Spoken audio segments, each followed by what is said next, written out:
भगवान परमात्म्याचा रथ मथुरेच्या मार्गाने चाललेला आहे, पण भगवान परमात्म्याला अक्रूराला भगवान परमात्म्याची मायाच कळाली नव्हती.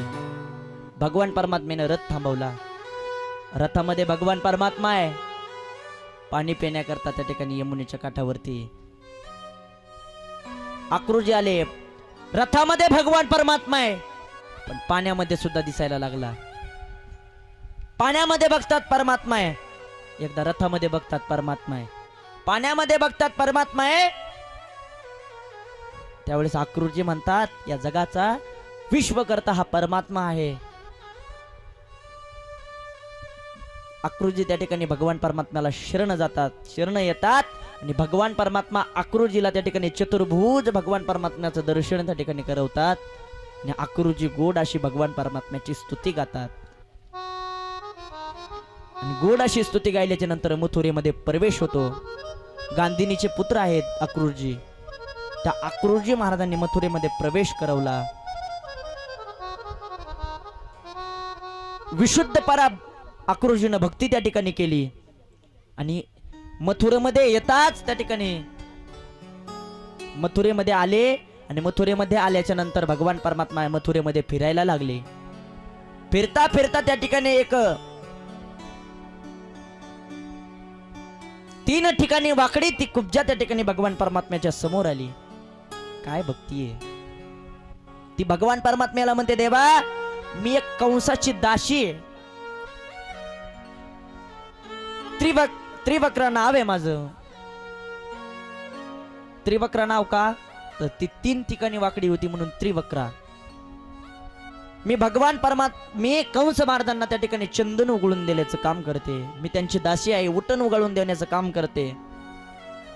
पण भगवंताची सतत ती त्या ठिकाणी कुब्जती भगवंताची सेवा करायची. भगवान परमात्म्याने असा दाढीला हात लावला आणि पायावरती पाय ठेवला आणि पायावरती पाय आणि दाढीला असं वर केल्याच्या नंतर ती 3 ठिकाणी वाकडी कुब्जा एवढं सुंदरता त्या ठिकाणी त्या कुब्जेला प्राप्त झाली, एवढी सुंदरता प्राप्त झाली. तदनंतर भगवान परमात्मा कशाला करता बोलवलं होतं मथुरेमध्ये अक्रूरजीनं त्या ठिकाणी त्या कंसाने भगवान परमात्म्याला की जा म्हणे सांगा त्या वृंदावनवासियांना तुमच्या वृंदावनामध्ये असतील ना बलाढ्य त्या ठिकाणी पोरं, पण गवळीयाची ताक पेरे कोण पोरे चांगली. जा म्हणे आपली इथं त्या ठिकाणी आपल्याला यात्रा भरवायची आणि कुस्त्याचा कार्यक्रम त्या ठिकाणी ठेवायचा आहे. आले महाराज त्या मथुरेमध्ये भगवान परमात्मा आले.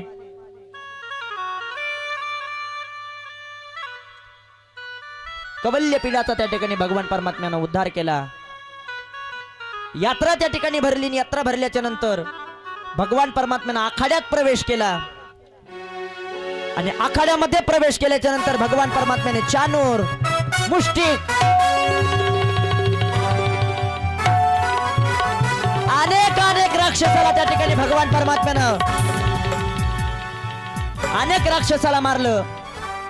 अनेक राक्षसाला मारलं आणि सगळ्या राक्षसाला मारल्याच्या नंतर भगवान परमात्म्याने चानूर मुष्टिक इत्यादी त्या भगवान परमात्म्याने सगळ्याचा उद्धार केला आणि परमात्म्याचा राग त्या ठिकाणी लाल बुंद त्या ठिकाणी भगवान परमात्म्याचा चेहरा झालेला आहे. आणि भगवान परमात्म्याने जेवढं काही त्या ठिकाणी तो आखाडा होता त्या आखाड्याहून डायरेक्ट त्या ठिकाणी त्या कंसाच्या त्या ठिकाणी राजसिंहासनावरती उडी मारली. त्या ठिकाणी उडीत त्या ठिकाणी त्या कंसाला आणलं आणि त्या कंसाचा सुद्धा भगवान परमात्म्याने उद्धार केला. अनेक राक्षस त्या ठिकाणी भगवान परमात्म्यानं मारले, कंसाचा उद्धार केला. बंदीशाळेतून त्या ठिकाणी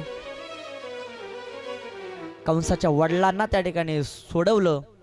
आपल्या माता पित्यांना वसुदेव आणि देवकींना त्या ठिकाणी सोडवलं, मुक्त केलं. भगवान परमात्म्याने कंसाच्या वडिलाला गादीवर बसवलं, पण मथुरेच्या गादीवरती भगवान परमात्मा बसले नाही. तदनंतर भगवान परमात्मा गुरुकुलमध्ये त्या ठिकाणी प्रवेश करतात. भगवान परमात्मा विद्या ग्रहण करण्याकरता जातात. सांदीपनी ऋषीकडे विद्या ग्रहण करण्याकरता जातात. भगवंताला काय गरज आहे हो? विद्या ग्रहण करायची. जगाचा मालक आहे, काय ग्रहण करायची इच्छा आहे? पण एक लक्षात घ्या, यद्यत शीर्ष्ण्याचरितम तत्तत अनुवर्तते लोकः, की ज्याप्रमाणे एखाद्या श्रेष्ठ व्यक्ती, एखादा मोठा माणूस जसा वागत असतो तसे मागचे लोक वागत असतात. म्हणून यद्यत शीर्ष्ण्याचरितम, भगवान परमात्म्याला काही गरज नव्हती गुरु करण्याची, पण आपलं बघून लोकांनी वागावं हे देवानी तुम्हाला आम्हाला शिकवलं. दोघेही गुरुकुलामध्ये गेले. गुरुकुलामध्ये गेल्याच्या नंतर भगवान परमात्मा उद्धवजीला त्या ठिकाणी सांगतात की तुम्ही काय करा तर वृंदावनामध्ये जा. तर गोपींचा त्या ठिकाणी हावभाव पहा. एक लक्षात घ्या, या जगामध्ये भगवान श्रीकृष्णासारखे दिसणारे दोन माणसं होते. गुरुजी महाराज, या जगामध्ये भगवान कृष्णासारखे दिसणारे दोनच माणसं होते. एकच फरक होता. दोन माणसं होते. ते कोण? भगवान परमात्म्यासारखं दिसणारे होते उद्धवजी, आणि भगवान परमात्म्यासारखं दिसणारे होते परमहंस परिव्राजकाचार्य शुकाचार्यजी महाराज.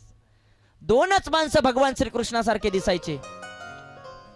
फक्त फरक एवढा होता की उद्धवजी हे भगवान परमात्म्यापेक्षा थोडे एक कांड त्या ठिकाणी लहान होते, आणि भगवान परमात्म्यापेक्षा एक बोट त्या ठिकाणी उंच त्या ठिकाणी सुखदेवजी महाराज होते. उद्धवजीला त्या ठिकाणी व्रजामध्ये पाठवलं, आणि व्रजामध्ये पाठवल्याच्या नंतर त्या गोपी त्या ठिकाणी भगवान उद्धवजीला त्या ठिकाणी आलिंगन देतात, की गोपींना सुद्धा वाटलं की परमात्माच आलाय की काय, परमात्मा आलाय की काय. त्या उद्धवजीला आलिंगन देतात. पण गोपींचा भाव आहे, भक्तांना देव ओळखू येतो महाराज, भक्तांना देव ओळखू येतो. पण उद्धवजीकडे चेहऱ्याकडे बघतात तर गोपी म्हणतात हा माझा परमात्मा नाहीये. उद्धवजींना साधन समजून, भगवान परमात्म्याला साधन समजून त्या गोपीनं गोड असं भ्रमरगीत गायलं. भ्रमरगीत गायलं. भगवान परमात्म्याला टोचणे मारायच्या. एका भुंग्याला त्या ठिकाणी मधात घेतलं, पण त्या भुंग्याला मधात घेऊन भगवंताला त्या ठिकाणी टोचण्या मारायला लागल्या. भगवंताला त्या ठिकाणी नाव ठेवायला लागले, हे देवा, हे प्रिय करा, हे सख्या, हे मधुकरा, तू आमच्या पायांना स्पर्श करून त्या ठिकाणी, आम्ही तुझ्या पायांना स्पर्श करून त्या ठिकाणी नमस्कार करू, कारण तू वनमाली आहेस, पण तू कपटी स्वभावाचा आहेस देवा, की जेव्हा जेव्हा आमच्या अंतःकरणामध्ये तुला बघण्याची इच्छा झाली तेव्हा तेव्हा तू त्या ठिकाणाहून निघून गेलास देवा. देवा तू कपटी स्वभावाचा आहेस, नाही तुला सहन होत भक्ताची त्या ठिकाणी अंतःकरण नाही कळत देवा तुला. तुझ्या अंतःकरणामध्ये दयेचा इतकुसा सुद्धा लवलेश नाही पर देवा. गोपी त्या ठिकाणी भ्रमरगीत गातात, आणि हे भ्रमरगीत एका भुंग्याला साधन समजून देवाला त्या ठिकाणी टोचणे त्या गोपी मारायला लागल्या. त्या वृंदावनामध्ये भगवान परमात्म्याचं त्या गोकुळामध्ये, त्या गुरुकुलामध्ये भगवान परमात्म्याचं शिक्षण त्या ठिकाणी पूर्ण झालं. आणि भगवान परमात्म्याचं शिक्षण झाल्याच्या नंतर भगवान परमात्मा मथुरेमध्ये आले. मथुरेमध्ये आल्याच्या नंतर कुब्जेच्या आणि आकृजीच्या त्या ठिकाणी भगवान परमात्मा गेले. आकृजीचं हस्तिनापुरामध्ये त्या ठिकाणी आगमन झालं, आणि हा दशम स्कंदातला पूर्वार्ध त्या ठिकाणी संपन्न झाला. बोले गोपाल कृष्ण भगवान की जय. तदनंतर भगवान परमात्म्याने द्वारकेची निर्मिती केली, आणि द्वारकेची निर्मिती केल्याच्या नंतर मगधराज जरासंधाबरोबर भगवान परमात्म्यानं युद्ध त्या ठिकाणी केलं. आणि युद्ध केल्याच्या नंतर जो दारुक नावाचा भगवान परमात्म्याचा सारथी आहे,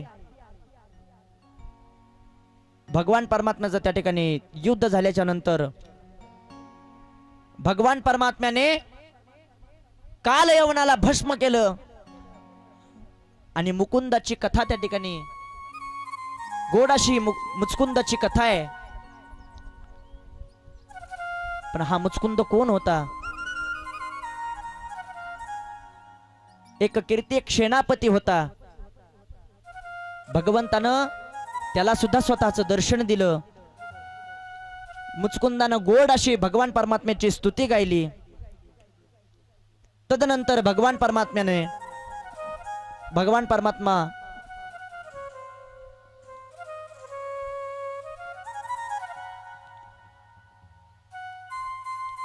अनर्थ देशाचा राजा आहे रैवत. त्या रैवताची कन्या रेवती, त्या रेवती बरोबर बलराम दादाचा विवाह संपन्न झाला. आणि तदनंतर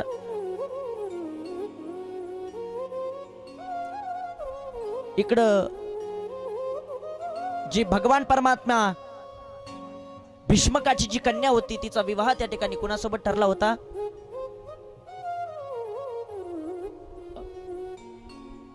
जो भगवंताचा आतेभाऊ होते महाराज वयाच्या मानानं.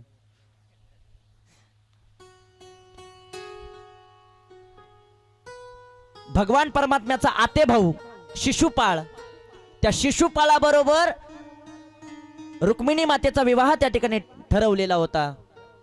पण अंतःकरणामध्ये दृढ इच्छा निर्माण झाली. रुक्मिणी माता म्हणते मला त्या शिशुपाळा बरोबर नाही लग्न करायचं, मला नाही विवाह करायचा. विवाहाचे अनेक त्या ठिकाणी प्रकार आहेत. राक्षसी विवाह आहे, गंधर्व त्या ठिकाणी विवाह आहे. विवाहाचे अनेक त्या ठिकाणी प्रकार आहेत. अंतःकरणामध्ये इच्छा झाली, लग्नाचा प्रसंग त्या ठिकाणी जवळ आला. आणि लग्नाचा प्रसंग जवळ आल्याच्या नंतर 2 दिवसावर लग्न आलंय रुक्मिणी मातेचं.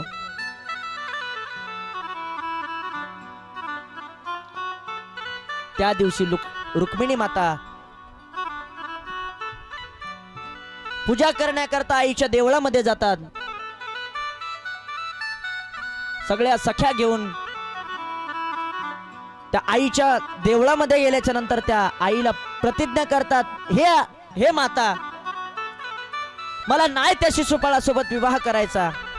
माझ्या अंतःकरणामध्ये एक लक्षात ठेवा, प्रेम कशाला म्हणायचं? प्रेम हे रुक्मिणी मातेनं तुम्हाला मला शिकवलं. देवावरती सत्यभामेचं प्रेम होतं. देवावरती त्या 16,107 पत्न्यांचं त्या ठिकाणी प्रेम होतं. पण रुक्मिणी एवढं प्रेम त्या ठिकाणी कोणी करू शकलं नाही. भगवान परमात्म्याला न बघता प्रेम होणं. एखादा व्यक्ती, काही माणसांना कोणाकडे बघितल्याच्या नंतर प्रेम होतं. एखादा दिसायला सुंदर आहे म्हणून पुढच्या व्यक्तींना त्या ठिकाणी दुसऱ्या माणसावर प्रेम होतं. एखाद्याची कला बघितल्याच्या नंतर दुसऱ्या माणसाला प्रेम होतं. पण लक्षात ठेवा, रुक्मिणी मातेनं कोणाकडे भगवान परमात्म्याला न बघता भगवान परमात्म्यावर प्रेम केलं. जगामध्ये त्यांचं प्रेम त्या ठिकाणी अजरामर राहिलं. त्या देवीला विनंती करतात,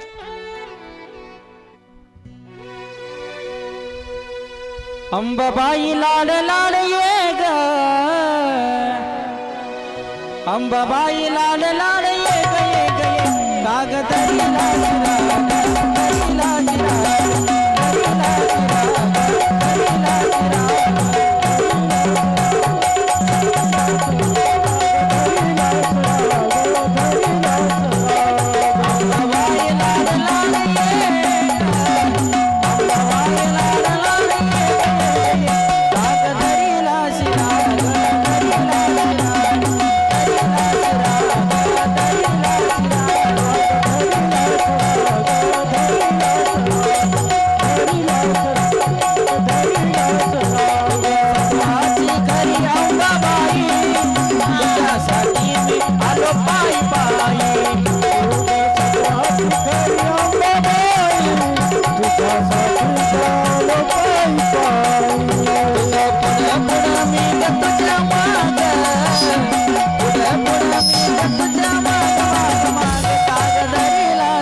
भगवान परमात्मा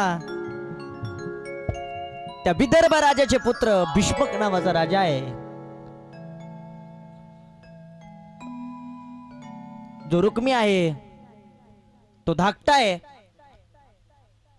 रुक्मरथ, रुक्मबाऊ, रुक्मकेशी, रुक्ममाली आणि त्यांची एक कन्या होती त्या ठिकाणी. कोण?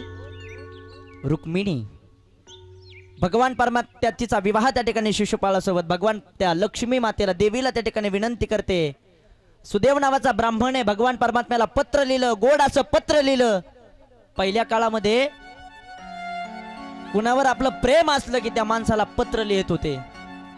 पहिल्या काळामध्ये एखादा व्यक्ती आपल्याला आवडला की त्या माणसाला, त्या व्यक्तीला माणूस असा पत्र लिहित होता. रुक्मिणीनं त्या ठिकाणी भगवान परमात्म्याला पत्र लिहिलं. हे त्रिभुवन सुंदरा, माझी विनंती मान्य कर. देवा, तू माझ्या करता धावून ये.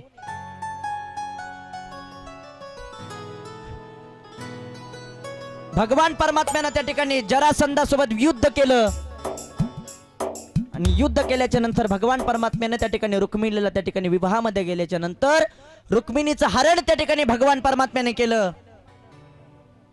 विवाहाचे अनेक प्रकार सांगितलेत. एक ब्राह्म्य विवाह आहे, एक गंधर्व विवाह आहे, एक राक्षसी विवाह आहे आणि एक